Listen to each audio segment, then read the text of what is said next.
तो अगला पॉइंट हमारा है free consent, need and definitions. Free consent होता क्या है basically?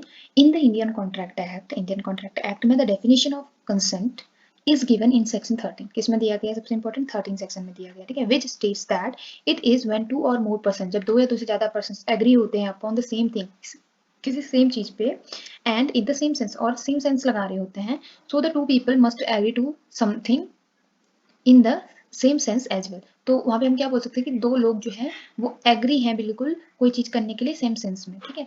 Let's say for example A agree to sell his car. A क्या करता है? एग्री हो जाता है अपनी कार बेचने के लिए टू बी को, ठीक है।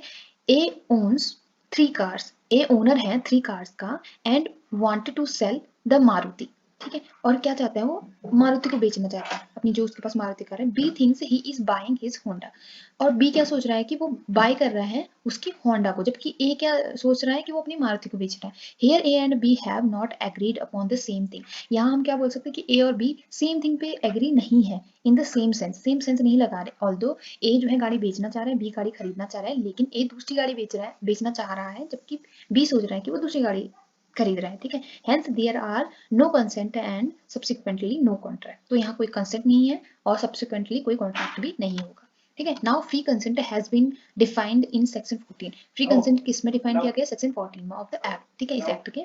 The section says that consent is considered free consent when it is not caused or affected by the following। क्या क्या चीजें हैं? Clearly free consent means the absence of any kind of coercion, जहाँ पे coercion absent हो, undue influence ना हो, fraud ना हो, मिसरिप्रेजेंटेशन ना हो, और मिस्टेक ना हो कोई, ठीक है। When the consent which is given is affected by these elements, it calls into questions whether the consent given was free and voluntary. जहाँ पे कंसेंट कैसा हो? फ्री होना चाहिए और वॉलंटरी होना चाहिए। The objective of this principle is to ensure that judgement, वो प्रिंसिपल क्या करेगा? इंश्योर करेगा उस जजमेंट को of the parties while entering into the contract, जहां पे पार्टीज क्या री एंटर कर रही है किसी कॉन्ट्रैक्ट में, wasn't clouded. Therefore consent given under coercion, जहां भी कंसेंट जो क्या होगा? गिवन होगा अंडर कोएर्जन, अनड्यू इन्फ्लुएंस या फिर फ्रॉड में, या फिर रिप्रेजेंटेशन होगी वहां पे, और मिस्टेक होगा, has the potential to invalidate the contract, वहां पे जो है वो कॉन्ट्रैक्ट कोई वैलिडेट नहीं होगा, इनवैलिडेट होगा बल्कि, ठीक है। इसमें इतना ही था।